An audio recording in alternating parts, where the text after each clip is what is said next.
하나님을 믿는 우리들은 소원을 갖되 거룩한 소원을 가져야 한다, 아름다운 소원을 가져야 한다라고 말씀드렸어요. 뿐만 아니라 하나님을 믿는 우리들은 소원만 가질 것이 아니라 소원을 가졌다면 그 소원을 위해서 하나님께 기도할 수 있어야 한다. 그렇게 하기만 하면 하나님께서 우리를 그 소원의 항구로 인도해 주신다라고 말씀드렸어요. 자, 그런데 소원을 가진 자들이 해야 할 일은 이것뿐만이 아니, 그 소원을 위해 하나님께 간절히 기도하는 것, 그것도 중요하지만 그것보다 더 중요한 것이 있어요. 그것이 무엇일까요? 그것은 거룩한 소원을 위해 기도한 자답게 그 모습이 바뀌어야 돼요. 어떻게 바뀌어야 하는가? 적어도 거룩한 소원을 가지고 그 소원을 위해 하나님께 기도한 자들은 그 얼굴이 평안할 수 있어야 돼요. 왜?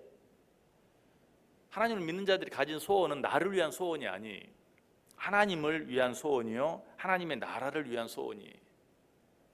하나님을 위한 소원, 하나님의 나라를 위한 소원을 위해서 내가 하나님께 기도했다면 우리는 그 결과를 온전히 하나님께 맡기고, 또 하나님이 내 소원이 하나님의 뜻에 합당한 소원이라면 반드시 들어주실 줄 믿고 우리는 평안한 삶을 살아갈 수 있어야 돼요.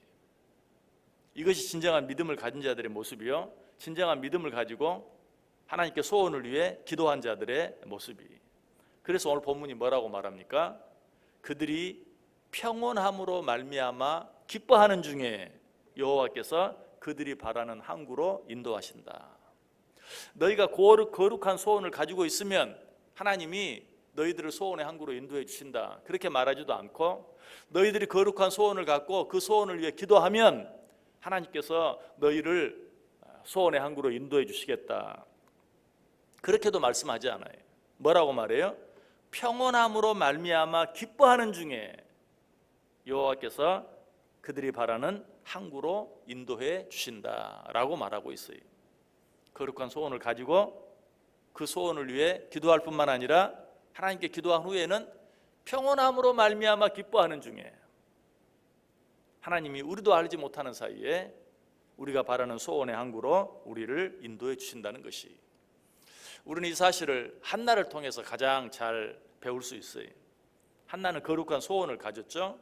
그 꿈을 위해 기도한 후에 그 모습이 어떻게 바뀌었습니까? 하나님께 기도한 자답게 평안하게 바뀌었어요. 우리 성경을 통해서 한번 확인해 볼까요? 사무엘상 1장 17절과 18절 두 절 말씀 우리 다 같이 한번 읽어보겠습니다. 엘리가 대답하여 이르되 평안히 가라.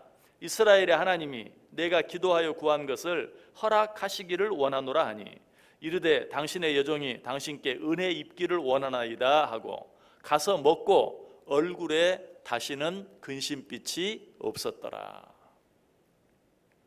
한나는 거룩한 소원을 가졌어요. 하나님이 아들을 주시면 그 아들을 평생 머리에 삭도를 대지 아니하고 하나님께 드리겠습니다 라는 거룩한 소원을 가졌어요. 그 소원을 위해 기도했어요.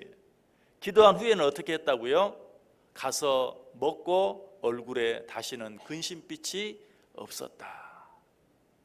한나가 기도할 때 그냥 기도한 게 아니라 먹지도 않고 금식하며 기도했던 것을 알게 돼요.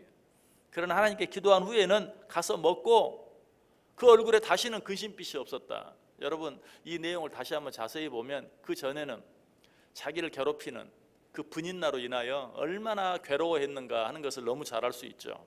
그러나 그 모든 일들을 위하여 하나님께 기도한 후에는 그 얼굴에서 근심빛을 다시 찾을 수 없었다. 바로 이것이 거룩한 소원을 가지고 그것을 위해 하나님께 기도하는 자들은 뭐가 달라도 달라야 돼요.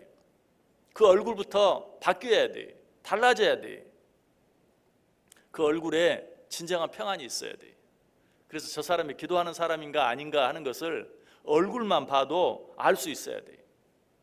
기도하는 자들의 얼굴은 항상 평안이 있어야 되고 기쁨이 있어야 돼요. 그래서 오늘 본문도 하나님께서 우리를 소원의 항구로 인도하시는데 그냥 소원의 항구로 인도해 주신다고 말하지 아니하고 평온함으로 말미암아 기뻐하는 중에 소원의 항구로 그들이 바라는 항구로 인도해 주시겠다라고 말씀하고 있어요. 비록 지금 내 삶은 막 광풍이 밀어닥치는, 그래서 내가 탄 인생이라는 인생호가 금방 침몰할 것 같은 그런 위기 가운데 있다 할지라도 믿음을 가진 자들은, 하나님께 기도하는 자들은 소원의 항구를 바라보며 하나님께서 그 소원의 항구로 인도해 주실 줄 믿고 그 얼굴에 무엇이 있어야 돼요? 평안이 있어야 돼요. 그들의 마음에도 평안이 있어야 돼요. 특별히 오늘 이렇게 새벽에 나와서 하나님 앞에 기도하는 저와 여러분, 우리 얼굴에는 평안이 있어야 돼요. 그렇지 않은 자들, 이 새벽에 나와서 하루의 첫 시간에 하나님께 기도하지 않는 자들, 그런 자들은 알지 못하는 평안이 우리 속에 있어야 돼요. 무엇보다 우리 마음이 평안해야 돼요. 오늘 하루를 하나님 앞에 나와서 온전히 맡기는 것, 오늘 하루를 위해서 하나님께 온전히 기도한 후에는 어때요? 우리 얼굴에 평안이 있어야 돼요. 예수님께서도 이런 믿음이 있으셨어요. 그래서 어때요? 제자들과 함께 배를 타고 가는데 광풍이 불어닥칩니다. 배가 곧 침몰할 위기에 처하게 됩니다. 그런데도 어때요? 예수님은 배 밑창에서 평안히 주무셨어요. 제자들은 이해를 못했죠. 아니, 이렇게 바람이 몰아치는데 지금 물결이 이 바다 위까지 다 넘쳐서 우리가 곧 죽게 되었는데 이렇게 잠만 주무시고 계십니까? 제자들은 예수님이 왜 그러는지 이해할 수가 없었지만 예수님께는 믿는 구석이 있었어요. 아버지 하나님이 함께 하시는 것을 분명히 믿었어요. 여러분, 이런 말씀들을 보면서 그거야 예수님 이야기죠, 이렇게 생각하면 안 돼요. 여러분, 예수님은 이 땅에 오실 때 우리와 똑같은 인간의 몸을 입고 이 땅에 오셨어요. 그래서 육신을 가진 우리가 느끼는 모든 것을 똑같이 느꼈어요. 추위도 느끼고 더위도 느끼고 목마름도 느끼고 배고픔도 느끼고 즐거움도 느끼고 슬픔도 느끼고 피곤함도 느끼고 두려움도 느꼈어요. 우리가 느끼는 그 모든 것들을 느끼시는 분이었지만, 그러나 그는 아버지 하나님을 믿었어요. 아버지 하나님이 나와 함께하는 것을 믿었어요. 그래서 광풍 속에서도 어때요? 평안할 수 있었어요. 여러분, 우리도 하나님 아버지를 믿어요. 아버지 하나님을 믿어요. 그 하나님을 믿는 자들은 그렇지 못한 자들과 달라야 돼요. 특별히 그 하나님께 기도하는 자들은 더더욱 달라야 돼요. 아무리 우리 형편이 어렵고 힘들다 할지라도, 광풍이 밀어닥치는 것 같은 그런 어려운 가운데 있다 할지라도 우리 얼굴에는 하나님을 믿지 않는 자들, 아니 하나님께 기도하지 않는 자들에게서는 찾아볼 수 없는 참 평안이 있어야 되고 기쁨이 있어야 한다. 자, 그런데 이것도 다가 아니, 진정으로 거룩한 소원을 가지고 그 소원을 위해 기도하는 자들은 여기에서 한 걸음 더 나아가야 돼요. 진정으로 기도하는 자들은 그 기도 응답에 대한 확신으로 인하여 그 얼굴에 평온함이 있어야 할 뿐만 아니라 보다 구체적으로 거룩한 소원을 가지고 기도한 자답게 말하고 행동할 수 있어야 돼요. 이동진 씨가 쓴 당신은 도전자입니까? 라는 책이 있는데요, 그 책에 보면 이런 내용이 나와요. 꿈을 꾼다는 것은 생각하는 것이 아니라 움직이는 것이다. 그러므로 꿈은 명사가 아니라 동사다. 나를 움직이면 그만큼 꿈에 점점 다가가게 되는 것이다. 그러니 움직이자. 빛나는 나와 만나는 날이 언젠가 반드시 올 것이다. 꿈을 꾼다는 것은 생각하는 것이 아니라 움직이는 것이다. 그 꿈을 가진 자답게 행동하는 것이라는 것이죠. 그래서 꿈은 명사가 아니라 동사다라고까지 말하는 것이, 그렇게 하다 보면 그 꿈을 만나는 날이 오게 될 것이다. 어떻게 보면 오늘 본문과 똑같아요. 우리가 거룩한 소원을 가지고 그 소원을 위해 하나님께 기도하고 하나님이 때가 되면 그 거룩한 소원을 이루실 줄 믿고, 때가 되면 우리를 그 거룩한 소원의 항구로 인도해 주실 줄 믿고 평안한 것 뿐만 아니라 우리의 모든 말과 행동까지도 거룩한 소원을 가진 자답게, 그 소원을 위해 기도한 자답게 말하고 행동한다면 하나님께서 반드시 우리를 소원의 항구로 인도해 주신다라는 것이, 사실 거룩한 소원을 가진 자들, 거룩한 소원을 위해 기도한 자들은 그 소원에 합당하게 말하고 행동해야 된다, 그렇게 말할 필요도 없어요. 왜? 진정으로 간절한 소원을 가진 자들은 그 소원에 맞게 행동하게 되어 있어요. 여러분 자신을 한번 생각해 보세요. 우리 속에 어떤 간절한 꿈이 있거나 간절한 소원이 있으면 나도 모르게 그것을 위해 내가 움직이고 있는 것을 보게 돼요. 그것을 위해 나도 모르는 사이에 아침에 일찍 일어나요. 그것을 위해 나도 알지 못하는 사이에 내 지갑을 열고 있는 내 모습을 보게 돼요. 여러분, 이건 역시 한나를 통해서 확인할 수 있어요. 성경 한 구절 더 읽어볼까요? 사무엘상 1장 19절 같이 읽습니다. 그들이 아침에 일찍이 일어나 여호와 앞에 경배하고 돌아가 라마에 자기 집에 이르니라. 엘가나가 그의 아내 한나와 동침하매 여호와께서 그를 생각하신지라. 아멘. 자, 하나님이 한나를 언제 생각해 주셨는가? 하나님이 언제 한나의 기도를 생각하고 그 기도를 들어주셨는가? 한나가 거룩한 소원을 가졌을 때? 아니. 한나가 그 소원을 위해 기도했을 때? 그때도 아니. 언제 하나님께서 한나를 생각하시고 그의 기도를 들어주셨습니까? 거룩한 소원을 가지고 그 소원을 위해 기도한 후에 그 소원에 합당한 삶을 살았을 때. 방금 읽었던 말씀이 뭐라고 말해요? 그들이 아침에 일찍 일어나 여호와 앞에 경배하고 돌아가 라마의 자기 집에 이르니라. 엘가나가 그의 아내 한나와 동침하매.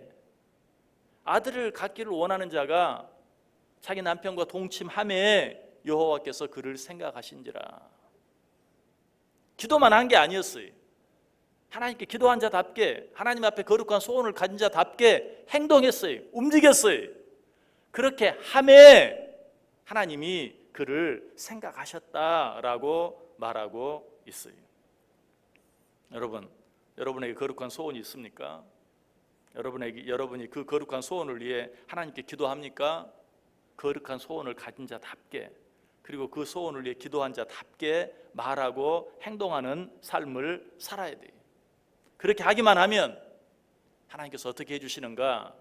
우리 성경 한 구절 더 읽습니다. 시편 103편 5절 말씀 같이 읽습니다. 좋은 것으로 내 소원을 만족하게 하사 내 청춘을 독수리같이 새롭게 하시는도다. 아멘. 우리가 거룩한 소원을 가지고 또 그 소원을 위해 기도하고 그 소원을 위해 기도한 후에는 거룩한 소원을 갖고 하나님께 기도한 자답게 말하고 행동하는 삶을 살기만 하면 하나님께서 어떻게 해주신다? 좋은 것으로 내 소원을 만족하게 해주신다. 내 청춘을 독수리같이 새롭게 해주신다 라고 말씀하고 있어요.